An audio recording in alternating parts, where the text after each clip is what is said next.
5 minutes ago, the silence of Buckingham Palace shattered. Princess Anne stepped before cameras with a face of steel and delivered words that froze Britain in its tracks. Her announcement, heavy and tragic, centered on Queen Camilla, whose absence had already stirred unease across the nation. For a monarchy still reeling from King Charles III's fragile health, this revelation strikes like lightning across storm clouds. Questions now thunder. What has become of the Queen Consort? And why did Anne choose this moment to speak? Tonight, the crown trembles, and history shifts in real time. The announcement that stopped Britain.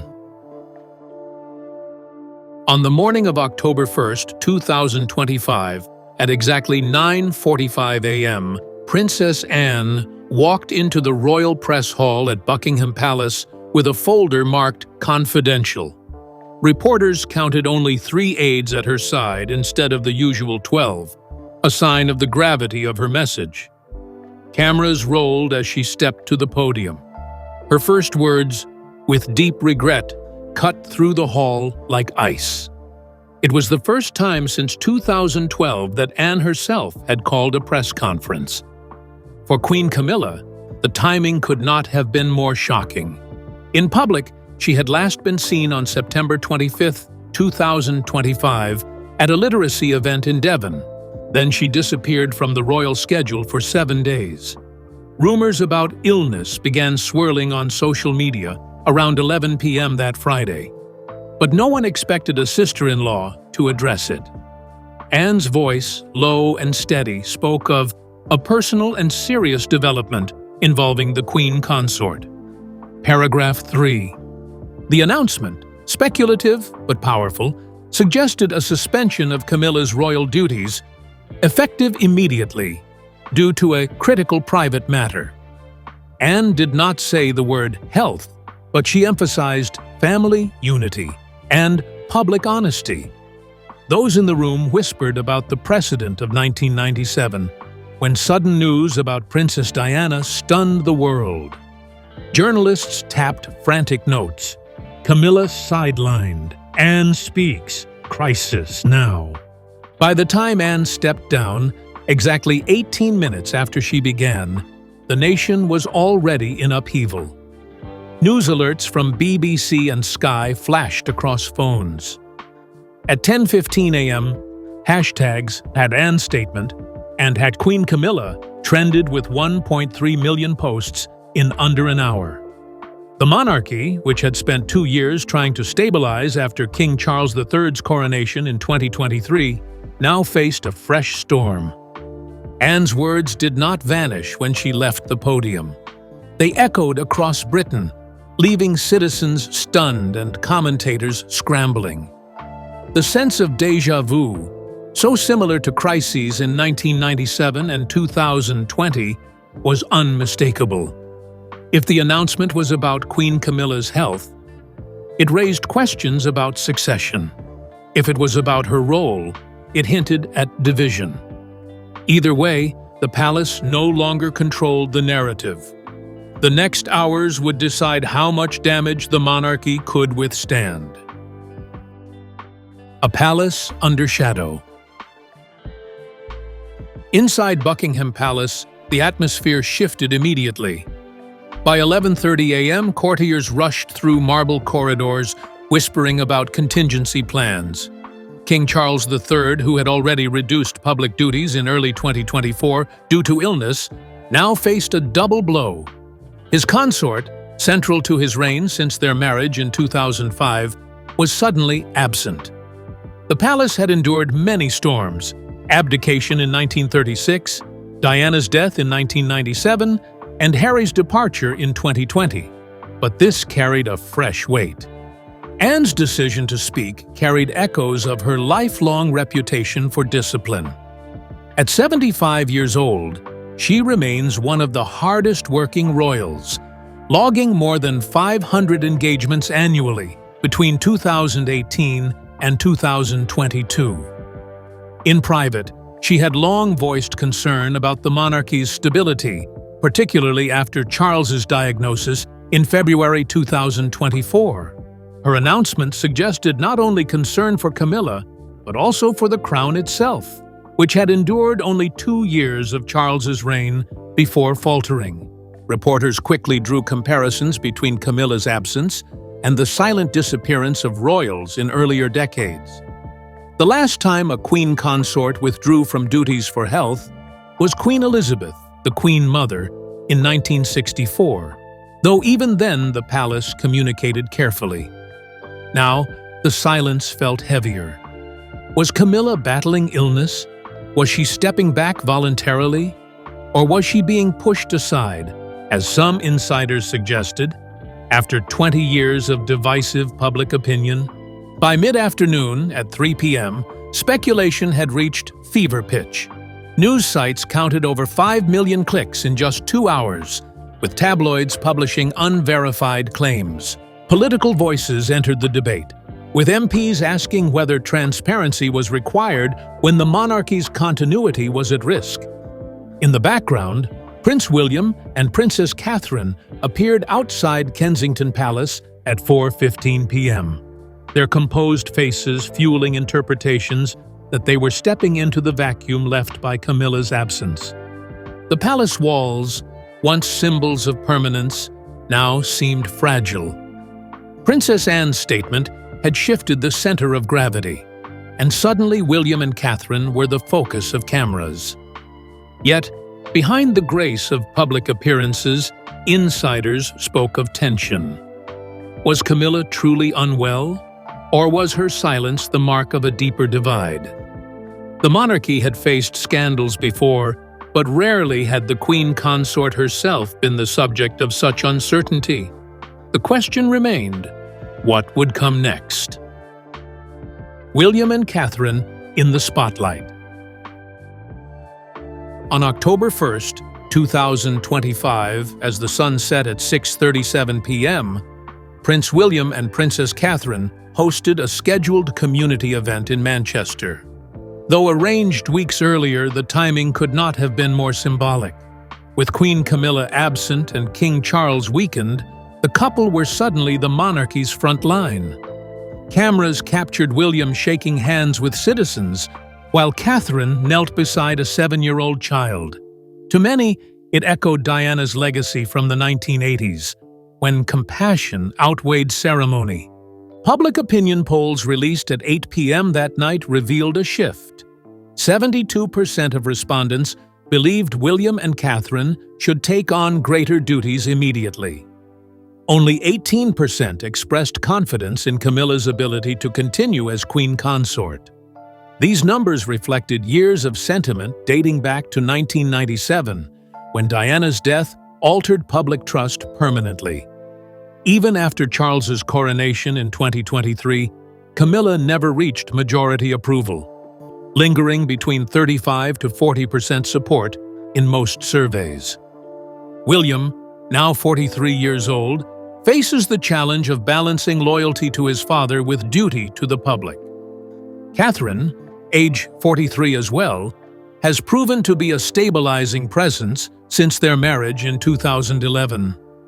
At the Manchester event, she made a short speech of only 5 minutes, focusing on unity and resilience. Observers noted her phrasing, "Families carry on, nations carry on, and so will we." It was subtle, but many heard it as a message about Camilla's absence. Behind the scenes, advisors worked late into the night. At 10:45 p.m., a confidential memo circulated between senior staff outlining Scenario A and Scenario B, continuity with Camilla, or preparation for William and Catherine to assume more symbolic power. By midnight, news channels openly speculated that the monarchy was experiencing a silent transfer of trust. Whether intentional or not, William and Catherine were already acting as the monarchy's living reassurance. The shift was unmistakable. From Manchester to London, the image of William and Catherine radiated stability, while Camilla's silence deepened the mystery. For Princess Anne, her announcement had achieved what she likely intended. It forced clarity. Yet the consequences stretched further than she could have predicted. Now the nation watched two paths unfold, one fading, one rising. What Anne would say next, and whether Camilla would reappear, would determine not only family unity, but the monarchy's survival itself. Camilla's silence becomes louder. By the morning of October 2nd, 2025, Queen Camilla had not been seen publicly for 8 days. The palace calendar, which normally lists engagements weeks in advance, suddenly showed cancellations stretching through October 10th. For a Queen Consort, absence of more than 7 days without explanation is rare. The only comparable instance was 1964, when Queen Elizabeth, the Queen Mother, withdrew briefly for health. This silence became louder than words, sparking speculation across news outlets and within Parliament. Palace aides told reporters that Camilla was resting at her residence in Clarence House, but insiders hinted she had not attended even private meetings. On October 1st, 2025, at 2:15 p.m., her car was spotted leaving the palace grounds, yet she never appeared in photographs. This fueled theories that her withdrawal was not voluntary. Some even recalled 1994, when Camilla first faced public scrutiny during the Charles-Diana revelations. History, it seemed, was repeating in a new form. The Queen Consort's charities began issuing their own adjustments. The National Literacy Trust postponed a children's event planned for October 5th, citing unforeseen circumstances. The Royal Voluntary Service, which Camilla has supported since 2012, paused engagements until further notice. For organizations used to at least 40 appearances annually, the cancellations were unprecedented. In the public eye, every canceled date became a headline. For her critics, this was proof of fragility. For her supporters, it was proof of unfair pressure. By evening, at 7 p.m., television commentators debated openly. Was Camilla's silence strategic, forced, or medical? Former palace staff suggested Anne's announcement was coordinated with William. Others claimed it was a unilateral act of warning. Regardless, Camilla's invisibility placed her outside the royal narrative, while William and Catherine's visibility doubled. In less than 48 hours, the balance of the monarchy shifted. Anne's words had opened a void, and Camilla's absence allowed others to fill it. With each day, Camilla's silence grew heavier. What might have been dismissed as temporary now looked like a calculated withdrawal or an enforced retreat. Princess Anne's timing seemed intentional, pushing the issue into the open before it could be quietly managed. Yet, the real drama was not simply Camilla's disappearance.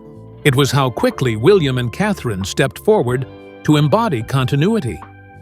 The monarchy, long defined by tradition, was now defined by contrast, between absence and presence, silence and reassurance. Princess Anne's calculated role.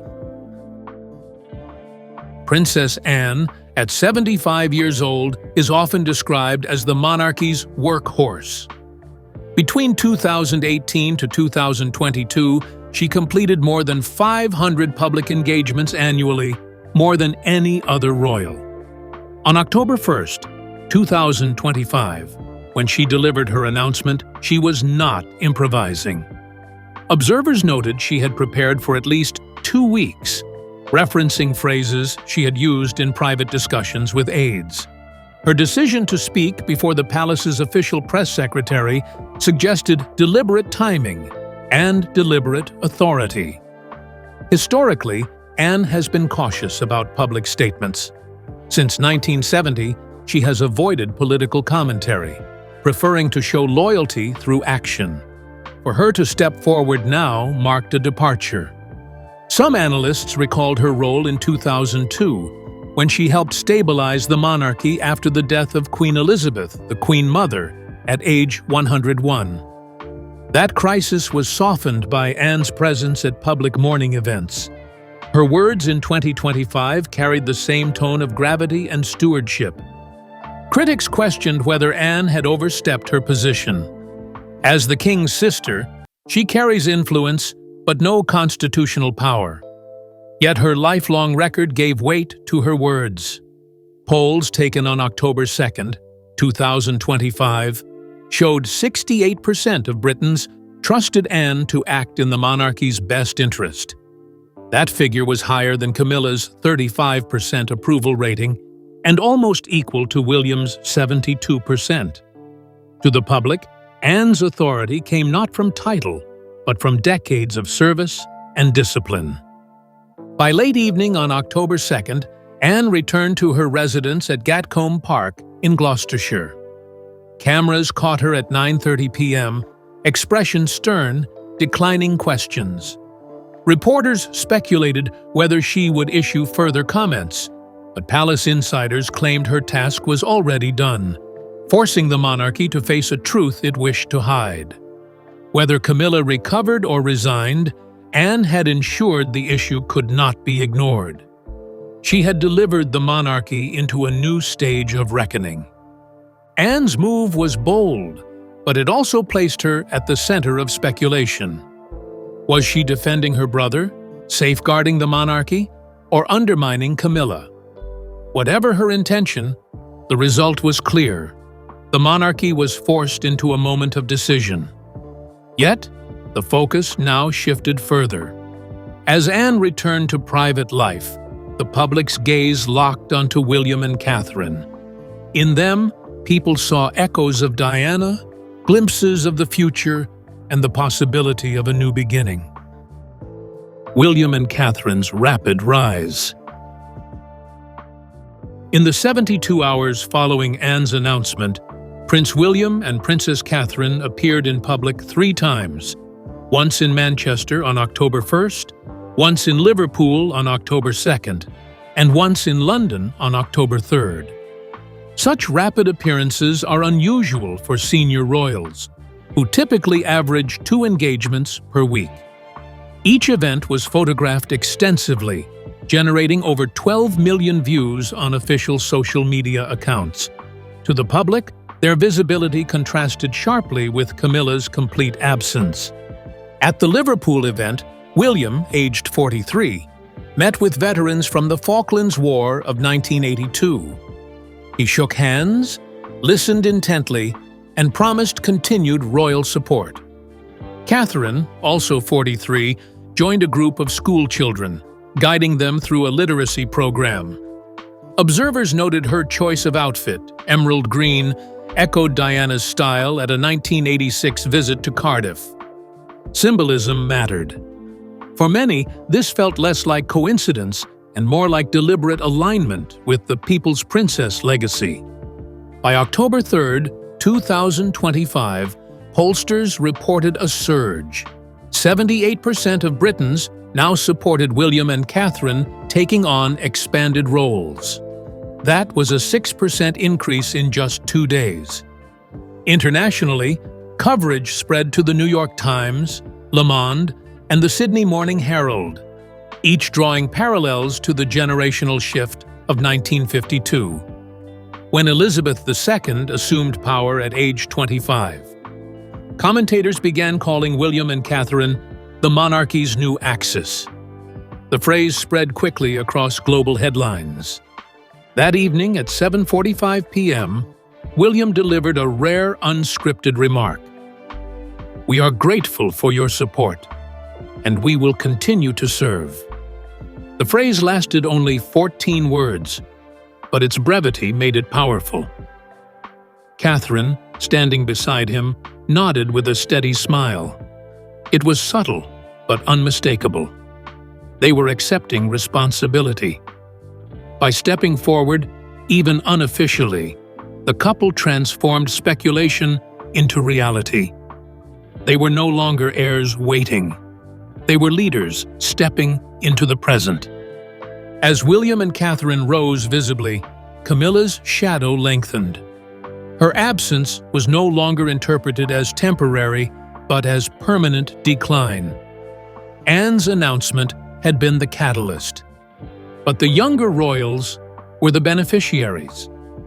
For the monarchy, the transformation was happening in real time, before cameras and citizens. The question now was no longer, "Where is Camilla?" It was, how long before William and Catherine formally assume her place at the heart of the crown? The media storm. By October 4th, 2025, British newspapers were saturated.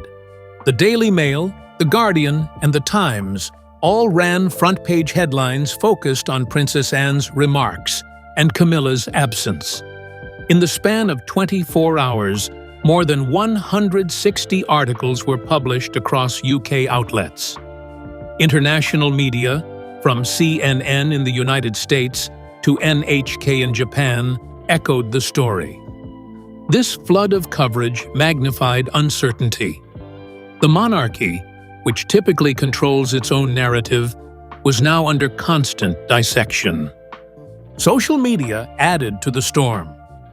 On October 4th, hashtags like #CamillaCrisis and #Princess Anne Warning generated more than 2.5 million tweets in just 12 hours. Platforms such as TikTok and Instagram recycled old clips from 1997, pairing Diana's images with Catherine's current appearances. Comparisons grew louder. One queen absent, another princess remembered, a future queen rising. Younger generations, many born after 2000, engaged heavily, suggesting the monarchy's survival depended less on tradition and more on relatability. Pundits debated fiercely on televised programs. At 9 p.m. on the BBC's flagship political show, analysts questioned whether Anne's announcement had been sanctioned by Charles or was an independent act.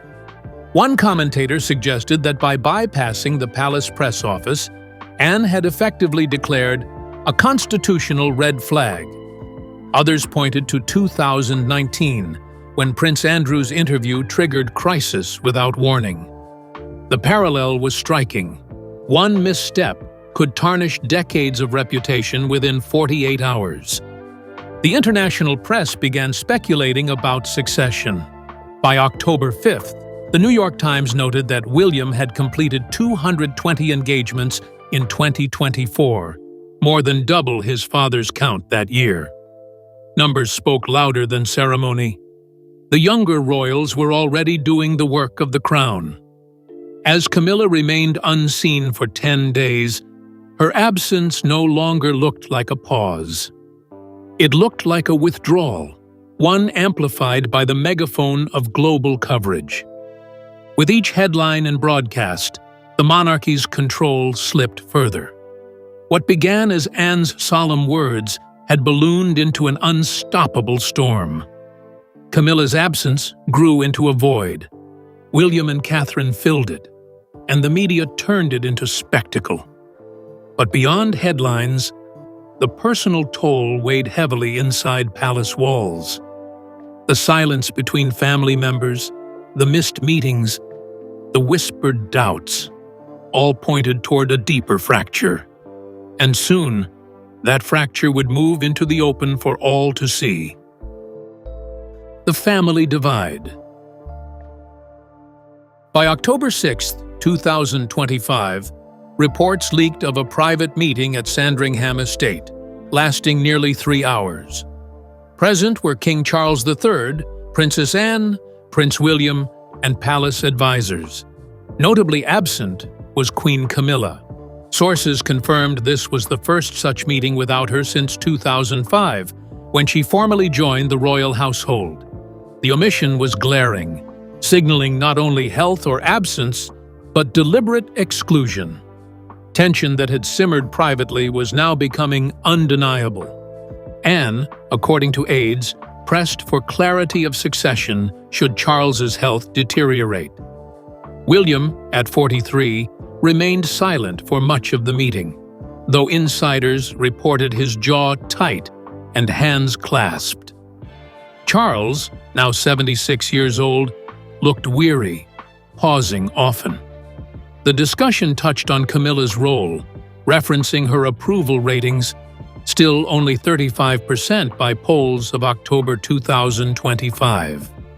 In contrast, William and Catherine's ratings surged to 78%, reinforcing the shift Anne had highlighted. Family division echoed across history. Commentators recalled 1936, when Edward VIII abdicated amid scandal, and 1992, the annus horribilis of Elizabeth II, when marital breakdowns rattled the monarchy. Each crisis involved personal lives colliding with public duty. Now, in 2025, the same pattern repeated. The monarchy was less about crowns and jewels, more about personalities and public trust. In this equation, Camilla was fading, while William and Catherine were ascending. Anne's words had forced that calculation. By the end of the Sandringham meeting, after 180 minutes, no formal statement was issued, but leaks suggested the palace would begin redistributing Camilla's engagements. That quiet administrative step spoke volumes. In practice, she was being sidelined. In public, William and Catherine's calendar expanded. For Charles, the personal pain was evident, choosing between his wife and the stability of the crown. For Anne, the choice was duty, and for William, the choice was inevitable. The Sandringham meeting confirmed what many suspected. A quiet reordering was underway. Though no announcement was made, the redistribution of duties was as loud as Anne's original statement. The family, fractured but functional, moved forward with difficult adjustments. Yet, what mattered most was perception. Outside the gates of Sandringham, people cared less about paperwork and more about presence. And William and Catherine were the ones they saw, appearing calm, poised, and ready to embody the monarchy's future. The public's verdict. By October 7, 2025, polling firms released nationwide surveys. YouGov found that 72% of Britons wanted William and Catherine to assume more duties immediately. Only 15% supported Camilla continuing her role at the same level. Compared to data from 2023, when Camilla's approval hovered near 40%, the decline was stark. Analysts described it as the steepest drop for any Queen Consort since formal polling began in the 1950s. The people had delivered their verdict. Public demonstrations, though small, appeared in cities like London, Bristol, and Edinburgh. On October 8th, around 500 people gathered outside Kensington Palace, holding placards that read, "Future King Now" and "Support Catherine." Though not massive, the symbolism was powerful. The monarchy's base was shifting generationally. Older Britons, especially those born before 1960, remained cautious. But younger citizens, particularly those aged 18 to 35, expressed overwhelming support for William. The generational divide was becoming visible. Media coverage highlighted the emotional dimension. Television programs replayed Diana's interviews from 1995, splicing her words with William's recent appearances. Headlines declared, "Diana's legacy lives on." In contrast, Camilla's absence was framed as retreat. The visual juxtaposition was devastating. One figure remembered with affection, another remembered with suspicion. Pollsters noted that the comparison, whether fair or not, was reshaping public opinion at extraordinary speed. Numbers, narratives together drove Camilla further into the shadows. By the evening of October 8th, palace officials issued a short statement. Her Majesty the Queen Consort is resting and appreciates the nation's support. At only 21 words, it was the briefest royal communication in years. Instead of reassurance, It fueled speculation. Silence, once seen as dignity, now appeared evasive. The public, hungry for clarity, found reassurance only in William and Catherine's constant visibility. The monarchy's survival seemed increasingly tied not to Camilla, but to the heirs waiting in plain sight. The people had spoken, not through rebellion, but through numbers, polls, and presence. Camilla's retreat, Anne's intervention, and Charles's silence created a vacuum that William and Catherine filled naturally.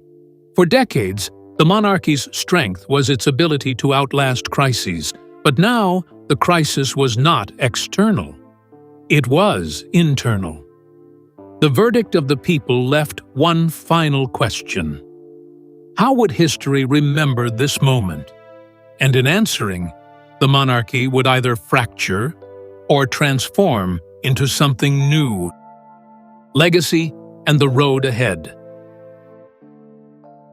By October 9, 2025, analysts called it the most significant royal shift since 1997. Princess Anne's announcement, delivered in 18 minutes on October 1st, had reshaped the monarchy in just over a week. Queen Camilla, unseen for 14 days, remained in retreat. King Charles, now 76, appeared in only 2 engagements during the same span. William and Catherine, by contrast, completed 6 public events in 8 days, proving their ability to shoulder the crown's expectations. History provided context. In 1952, Elizabeth II ascended at age 25, transforming the monarchy during uncertain times. In 1936, Edward VIII abdicated after less than 12 months, forcing a sudden reshuffle. In 1997, Diana's death redefined the public's relationship with the crown. Now, in 2025, Camilla's silence and Anne's intervention were triggering a similar pivot. Monarchies endure not because they resist change, but because they adapt. The question was whether Charles could adapt fast enough. For William and Catherine, this period became their proving ground. At 43 years old, they represented continuity with Diana's compassion and Elizabeth's stability. Their approval ratings, 78% in the latest poll, gave them legitimacy beyond titles. International leaders, from the US President to the French Prime Minister, publicly praised their diplomacy during October visits. In effect, they were already serving as de facto leaders of the monarchy, even as Charles still wore the crown. The legacy of this crisis will depend on how it concludes. If Camilla returns, history may judge Anne's announcement as premature. If she fades permanently, history will mark October 2025. As the month William and Catherine began their reign in spirit, if not in law. For Princess Anne, her role will be remembered as decisive, perhaps even ruthless. For Charles, it may be recalled as bittersweet. And for Britain, it will be remembered as a moment when silence spoke louder than words. The monarchy has always lived between shadow and spotlight, but rarely has the divide been so sharp. Princess Anne's announcement, Queen Camilla's silence, William and Catherine's rise. Together, they formed a narrative of loss, duty, and transformation. In a single week, the future shifted from uncertainty to inevitability. Whether history calls it a tragedy or a renewal, October 2025 will remain a chapter etched in Britain's royal story. The crown, heavy as ever, waits for the next hand to bear it.